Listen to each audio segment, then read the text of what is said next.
Hello, fellow Askers. Today is a very wonderful day because there's a very great topic that we need to discuss. And perhaps it's a very difficult topic because it's an obstacle, perhaps for some Catholics to wrap in our head, or perhaps for some Protestants in converting to Catholicism. And that is the topic of Mary. Many people wanted to or want to convert to the Catholic Church, but perhaps it's difficult for them to wrap up this idea of Mary in the life of the Church. So today we are blessed with a guest who will introduce himself later, will help us to unpack or understand who is Mary in the Catholic Church. So before we go further, let us first pray. Brother? In the name of the Father, and of the Son, and of the Holy Spirit. Amen. Lord, thank you for the many blessings you have given us, especially this opportunity to preach your word, to give your message to different people through different media. We ask the intercession of the Blessed Virgin Mary to guide us, to be able to help us, especially in our challenges in life. We ask this through Christ our Lord. Amen. In the name of the Father, and of the Son, and of the Holy Spirit. Amen. For those who are not aware of or who are not familiar with Brother Ivan, may you please introduce yourself, bro? Yes. So good day to everyone. I am Brother Kendrick Ivan Panganiban, or just Brother Ivan. I am a lay Catholic theologian and book author. So I'm also currently the lay secretary for the Association of Catholic Shrines and Pilgrimages of the Philippines. So that is the national network of all of the shrines here in the country under po ng ating CBCP. Then besides that pastoral role, I also teach theology and church history in San Beda College, Alabang, and also in Don Bosco School of Theology in Parañaque. So, thank you so much for inviting me to this very important show. Okay, so there's this very difficult teaching about Mary wherein we are being accused of worshiping her. For example, we make images or we offer her flowers during her feasts or solemnity. Is it true that we really worship Mary? Okay. So, having this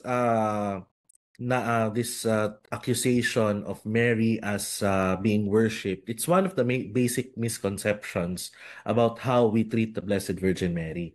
Because when we say that we worship God, we worship someone, it means that you're going to surrender yourself. You're surrendering yourself to the will of this person. Kaya nga 'di ba sinasabi natin, not my will, but God's will, kung ano yung kalooban ng Diyos. So that is why we worship God, because we entrust ourselves to Him, as such na tayo ay may tiwala sa mga blessings na bigay niya sa atin. When it comes to the Blessed Virgin Mary and the saints, so these are ordinary people like us. Nabuhay sila dito sa mundo just like us.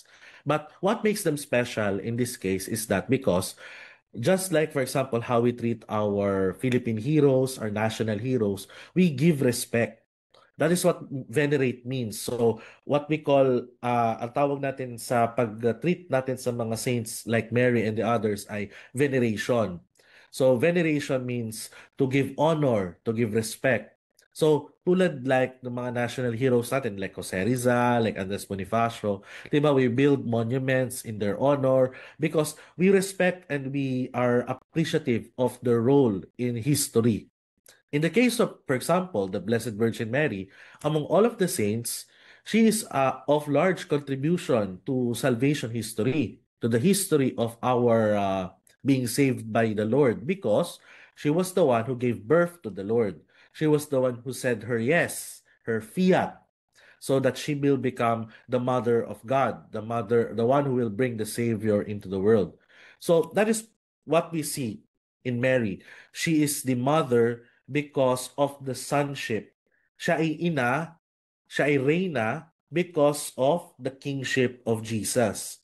Kumbaga, she will have no role in all of this if she was not the mother of God. That is why, for example, in veneration, there are different levels of veneration. Yung para kay Mary, ang tawag natin doon ay hyperdulia. So, she is treated as the queen of all saints. Then after her, tinatawag natin protodulia. So, that's meant for Saint Joseph, her spouse. Then after that, yung other saints. So, ang tawag natin doon sa level na yun ay dulia.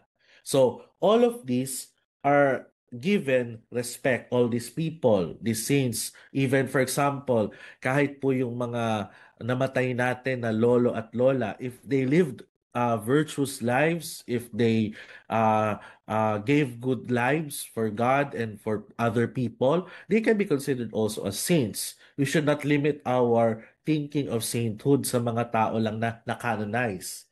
Every person who has been doing God's will and is really has done good in the world are to be considered also as saints. Kaya nga, diba, ang sabi ni Saint Dominic Savio at a young tender age, his wish in his everyday life is to become a saint. And sana, yun din yung aspiration na bawat isang Kristiyano tulad natin na maging katulad ni Mary and maging katulad ng ibang mga saints. Thank you for that, brother. One of the feasts that is also coming near is the Immaculate Conception, which will be on December 8th. And sometimes it's being parang napagbabaliktad po kay sino ba yung immaculately conceived? Is it Mary or is it Jesus? So yan. Mhm.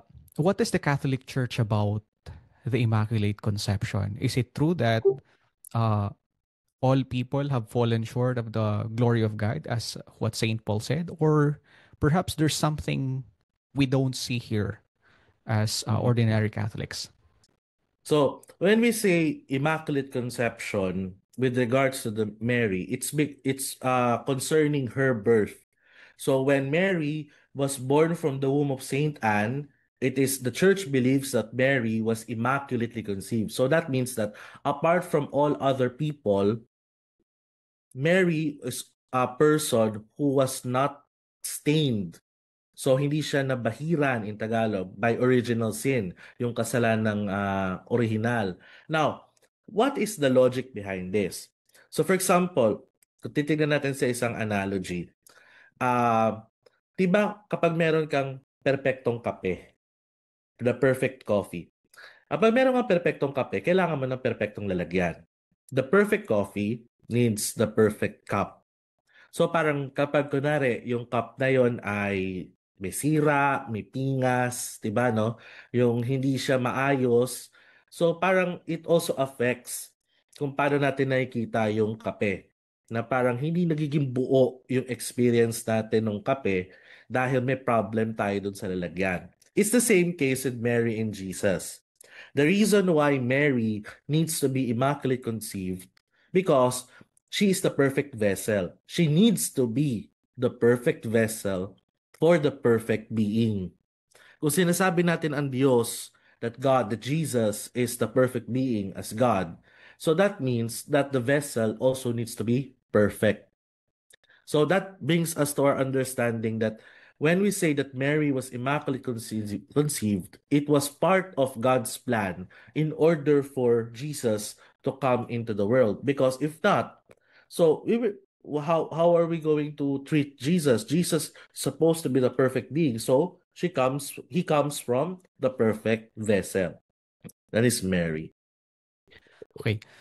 Another problem, perhaps, for some is to conceptualize the idea that Mary is the mother of God. What does the Mm, Catholic Church teach about this one?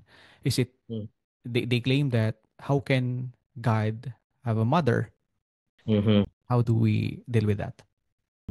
As you can see, there's a relationship between the previous question and the present question. So when we say Mary is the Immaculate Conception, this is because we are in need of preparing the arrival of someone who is not ordinary. So, for example, when we say Jesus is the perfect being, that means that he is both God and man. Now, throughout the ages, it has been debated regarding the status of Jesus as God and man. Kasi what we believe in as the Catholic Church is that he is 100% God, 100% man. Hindi 50-50. So, kapag sabi mong 50-50, demigod yon. Yun ang paniniwala ng mga Arians, ng mga Iglesia ni Cristo. No. Pag sinabi natin God-man, that's 100% fully God and fully man. So, by coming into this world, that means that Jesus who came here is both God and man. Kaya nga ang tawag natin dito sa dogmatic theology sa church history ay hypostatic union, na may dalawang nature kay Jesus. Isang human nature at saka isang divine nature. Ngayon, noong 1400s, nagkaroon niya ng problem yung heresy na tawag ay Nestorianism. Kasi sabi nung bishop na yon na si Nestorius ay hindi Theotokos dapat ang tawag natin kay Mary. Kasi di ba Theotokos is God-bearer. Theo, God, Tokos, bearer. Ang sabi niya, dapat lang daw ay Kristo, Tokos. Christ, Christos, Tokos, bearer. Ngayon, bakit? Because Nestorius wanted to argue that what came into the world was not God. Parang sinasabi niya, yung noong pinanganak si Jesus sa mundo, he was not God. Paano yun? Kailan lang siya naging God? According to the heresy of Nestorianism, naging God lang daw si Jesus nung baptism, nung tinanggap niya yung public mission. However, we have to see that the promise that was made to us by God through David, through the prophets, was that the Messiah, God, will come into the world. So that means, dapat yung pagdating niya sa mundo as the perfect being. And that affects the motherhood of Mary. Ang isang lagi nagiging mistake ng maraming mga tao rito is, it's not about Mary, it's about Jesus. It's about the nature of Jesus as the perfect being, both God and man. And the effect of that is that Mary becomes the mother of Jesus, who is both God and man. Kaya, mother of God, Theo, Tokos, God-bearer. And this was defined by the Council of Ephesus in 431. Kaya, na-debunk itong Nestorianism na nagsasabi na hindi naging Diyos si Kristo nung siya ipinanganak. So, that is clear for us that when Mary gave birth to Jesus, he is both God and man. Now, proceeding to the next question, it's also a difficult one because in somewhere in the Gospels, it says that Jesus have brothers and sisters. Now, how do we reconcile that with the idea that we Catholics believed that Mary remained a virgin Mhm. after she gave birth to Jesus? Okay. One important point that differentiates us Catholics from other Christians is that, di ba, Protestants believe in what we call sola scriptura, the scripture alone. Ibig sabihin, this is their only source for faith. Pero the Catholic Church has actually three pillars for the deposit of faith. One is sacred scripture, the Bible. The second one is sacred tradition. The number three is sacred, papal magisterium. So we have three pillars. Now, what the Protestants did was they removed the two others. So ang natira ay itong sacred scripture. Now, ano ang effect nito dun sa binanggit natin na gospel passage? Because the Protestants only retain sacred scripture, they have the text, but they lack the context. So they can interpret the gospel, the Bible, in any way they want. For example, in the case of the Bible verse, it is said there that Jesus had brothers and sisters. So if we're just going to use this English translation, ang nasa utak natin is that they are biological brothers and sisters that might affect our understanding if Mary is indeed a virgin or not. But for example, if you have sacred tradition, if you have the understanding of the context, now, what is that context? The context of language. The gospel was not written in English. The gospel was originally written in Greek. So we have to understand the context of the Greeks. the context of the Hebrews. So, from that context, doon natin nakikita na ang ginamit na term for brothers and sisters in the original Greek text is adelphoi. Now, adelphoi does not mean necessarily brothers and sisters. It also means cousins and friends. So it means that by saying brothers and sisters, it's not necessarily about brothers and sisters biologically speaking, but brothers and sisters meaning other relatives within the family. That's why we need to understand the context. We need to understand the Greek original text, which is the use of the term adelphoi. Now, how about the virginity of the Blessed Virgin Mary? So we believe in the Catholic Church that Mary gave birth to Jesus and remained a virgin before, during, and after the birth of Jesus. Why is it this the case? Because number one, when we said that Mary became the mother of Jesus, she did not undergo any kind of carnal or sexual penetration. It's what we call the blessing of the Holy Spirit. Diba? Ang nakalagay sa gospel verse, the Holy Spirit overshadowed her. So that is the term used. It does not necessarily mean that there is any kind of what we call anything connected to the deletion of her virginity. How about during? So during she gave birth, so it was going out, not going in. So it means her virginity remains intact. Even so after, because we believe that after that Mary gave birth to Jesus, she remained to become the companion of Jesus throughout his life, and then she joined him while in the cross in Jerusalem. Then she joined the apostles after that. So it meant that there was no biblical evidence, so to speak, that she had other children other than Jesus himself. So from those 2 points, doon natin makikita that indeed Mary can be considered as indeed perpetually virgin before, during, and after the birth of Christ. Okay, thank you. Uh, Another question would be the the recent feast. Am I right? Is it a feast or a solemnity? Solemnity. Solemnity Uh, of the Assumption of the Blessed okay. Virgin Mary. Now, why Mhm. do we believe that Mary is already in heaven or was assumed into heaven? Okay. So, balik tayo dun sa Immaculate Conception.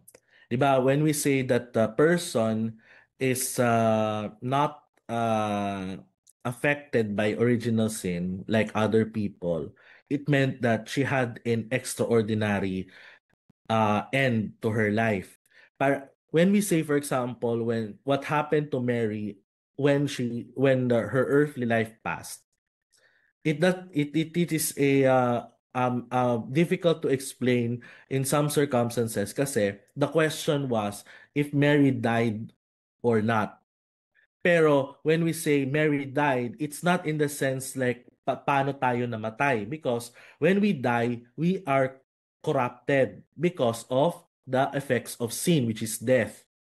But when we say that Mary ended her life, so it went through its natural course, but because she is not affected by the effects of sin, which is death itself, it meant that she was assumed into heaven, both body and soul. So it meant that the body of Mary was not corrupted, not like us, because we experienced original sin. She did not. So in asking the question na that happened, so because of Mary being immaculately conceived, she does not experience the death that we experience. Rather, at the end of her life, she was taken by God into heaven, both body and soul. So that meant that perfection yung kanyang katawan at kaluluwa. Parehas na perfect. That is why she was assumed into heaven. So parang we are considering that because when we say that Mary was assumed into heaven, it is because of the blessing, the privilege that God gave to her as the mother of God. All right. Thank you. Second to the last question. If Jesus is the mediator between God and man, why do we need Mary? Bakit po kailangan natin si Maria kung si Jesus naman ang mediator between God and man? One thing that we have to understand here is that there is such a thing as a communion of saints. Di ba nakalagay sa it's written in our creed. We believe in the communion of saints.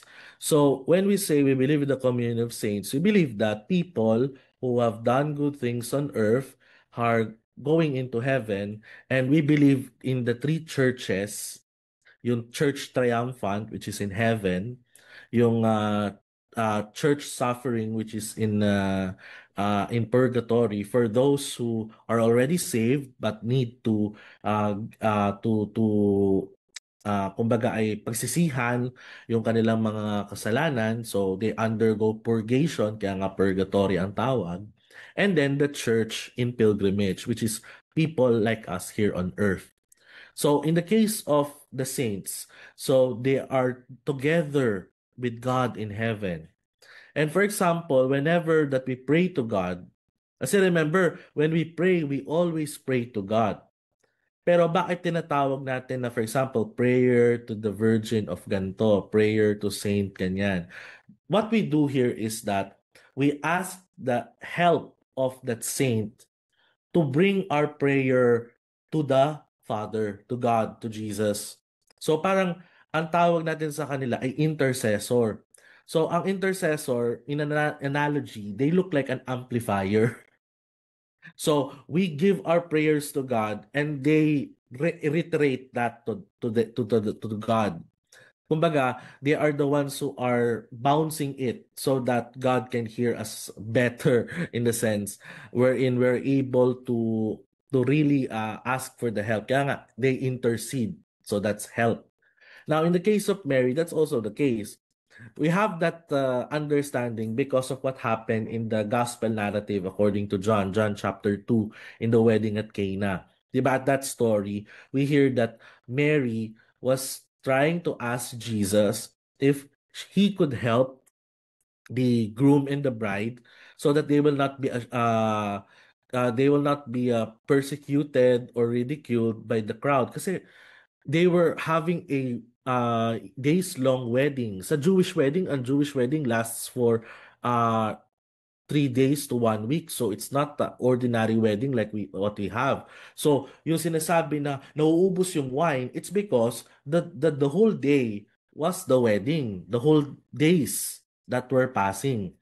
So nung nawalan na ng wine, syempre, mapapahiya yung groom and bride. So Mary saw that concern and she addressed it to her son. Diba sinabi pa nga ni Jesus kay Mary, woman, it is not yet my time. But by saying that, para sinasabi ni Jesus na, yes, it's just not supposed to happen, but because you're asking me to help them, I will help them. Ganun yung ka-close yung nanay sa isang anak. So parang yun din yung naisip natin when it comes to Mary. Di ba, for example, kapag kunwari, ako, ire-request mo ko na gumawa ng isang bagay, I might hesitate. Pero for example, ask my mother to ask me to do something for you. Baka hindi ako tumanggi at baka mapagalitan ako.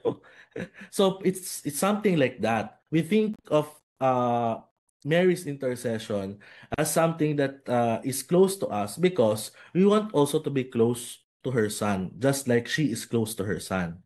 And that is why we have this kind of thinking of Mary. It's Mary being intercessor, not a mediator.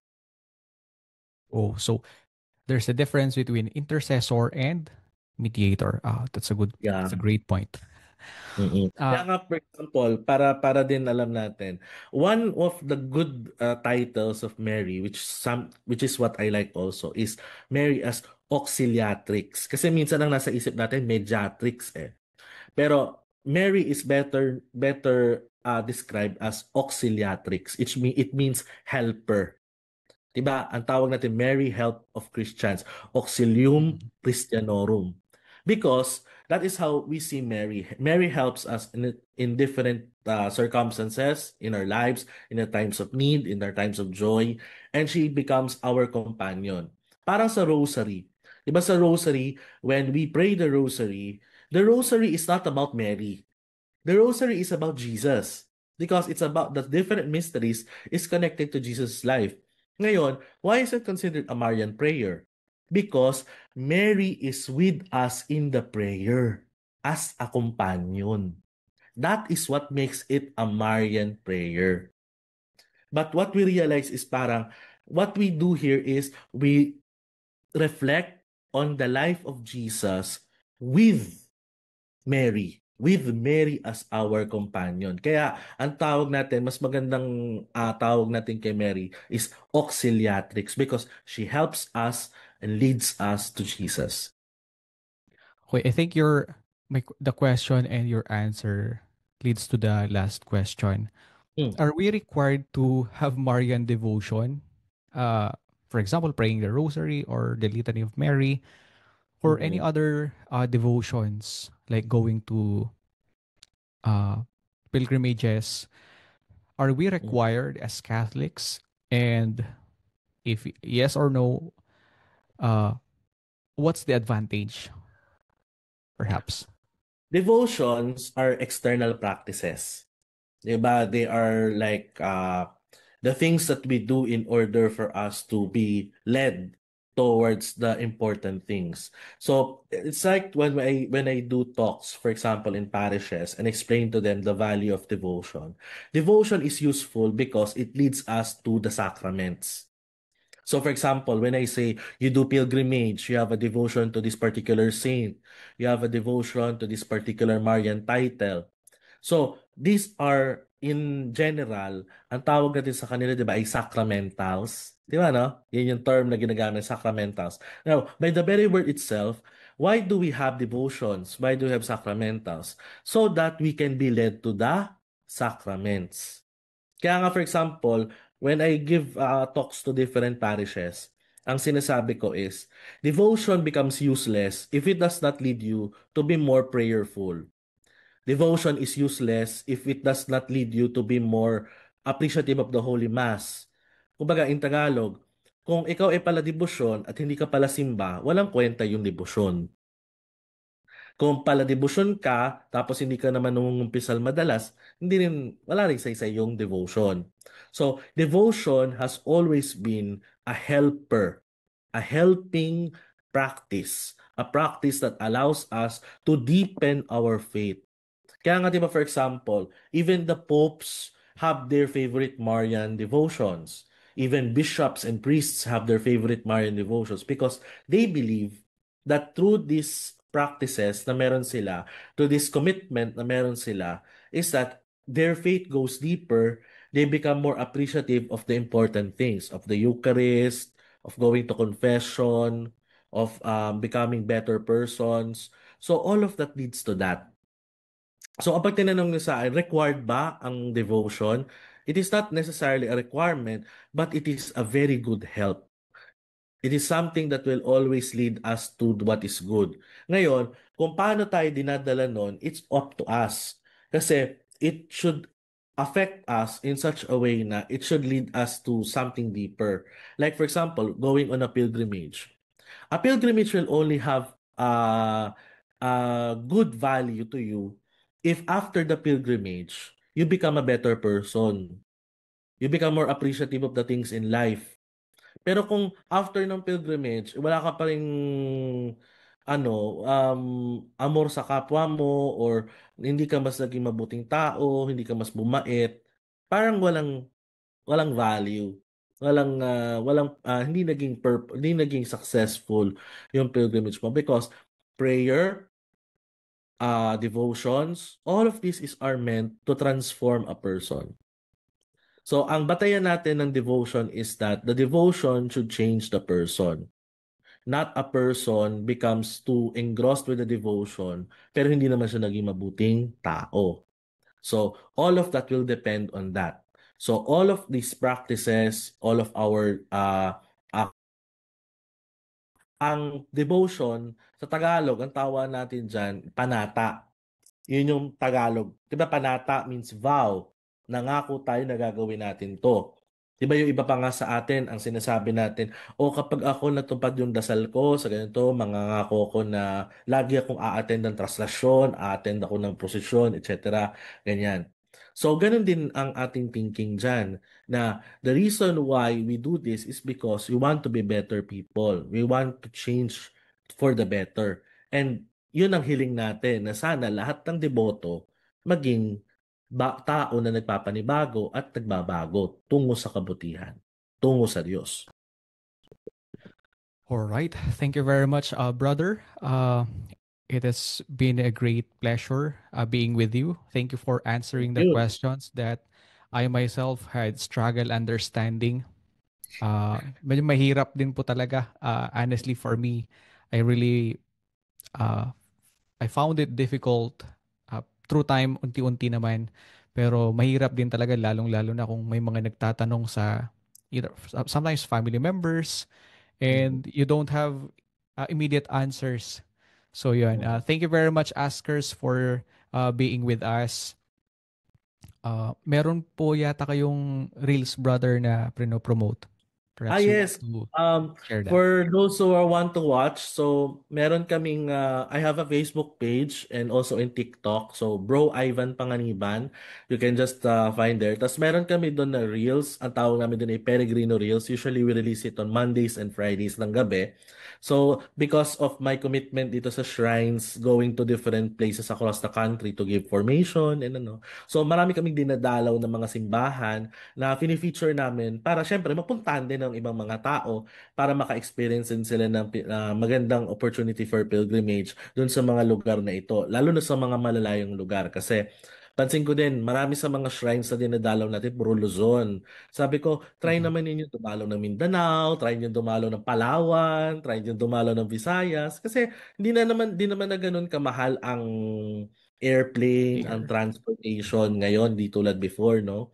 So, malaking bagay yon na makita natin ang iba't ibang mga kakaibang tradisyon ng mga iba't ibang simbahan sa Pilipinas. So, please follow and check also yung reels ko. So, doon po sa page, Bro Ivan Panganiban. So, it's in Instagram, in Facebook, and in TikTok. So, tingnan nyo lang po doon. Thank you. We'll make sure to put that in the description below. Last, Sure. brother, I think you have a book co-authored with Father Eman. Yes, opo. So I have two books. The first one is The Role of Shrines in View of the New Evangelization. So it's about the different shrines and how we are able uh to build up the shrines as centers for the evangelization. So manual na ito ng lahat ng mga shrines ngayon sa Pilipinas. Then we have this other book, yung second book na co-authored ni Father Victor Emmanuel Quintos, who is my friend, liturgist from the Archdiocese of Tuguegarao. So it's named Holy Mother Virgin Helper Queen. So it's about the Litany of the Blessed Virgin Mary. So parang explain namin doon yung mga titles. Tapos meron din kaming nilagay doon ng mga artworks, yung coat of arms ng bawat mga Marian titles na actually naka-display na ngayon sa Minor Basilica and Shrine of Our Lady of Piat sa Cagayan. So, panaitan niyo po yung mga artwork na yon sa stained glass sa Piat Basilica. Yun po ay gawa po ng aming libro sa amin po. Ito po ay talagang pinagmamalaki po namin. Siyempre, ito po ay humble work of us both ni Father Eman at contribution po namin sa ikagaganda ng Basilica ng Piat. I If I'm not mistaken, those two books are available in Lazada, Yes, right? available Claritian. sila at Claritian Communications Foundation Incorporated or Claritian Publications. So, mababili mo siya sa Lazada, sa Shopee, at saka sa TikTok. So, yon. Thank you so much. Hope na makabili kayo ng copies na yun. Yung Roll of Shrines is around 700 pesos, then yung Holy Mother is around 800 pesos. So, yun po. Thank you so much. Thank you so much, brother. Okay, we'll make sure to put everything, try our best to put everything about this related with Brother Ivan. So, askers, thank you very much for being with us. Mary is our mother, and we should not be fearful to ask her intercession. And of course, through the help of Brother Ivan, we were able to understand the four Marian dogmas, even though we really have a short time because honestly, in trying to record this, we encountered problems. But Brother Ivan, thank you very much for your patience. Uh, any Yes. other few words you want to say, brother? So very, very thankful for everyone, for the audience, for the askers. Thank you so much, brother, for your invitation for me to share. And I hope that through this kahit medyo short na lesson, we're able to have a better understanding of Mary, of her role in the Catholic Church. And of course, we always love her because she is our mother. So ang Pilipinas nga ay tinatawag na Pueblo Amante de Maria, isang bayang sumisinta kay Maria, a people in love with Mary. So we are in love with Mary not just because that she is the mother of Jesus, but because she is also our mother. We also consider her as our mother, as the mother of the church, the mother of the people of God. So thank you so much, Mama Mary, for this opportunity. To thank our Lord for the many blessings na binigay niya sa atin through our intercession. And we hope that everyone will have a good day. Thank you. Thank you very much, Askers, once again. Thank you very much, Brother Ivan. See you next time.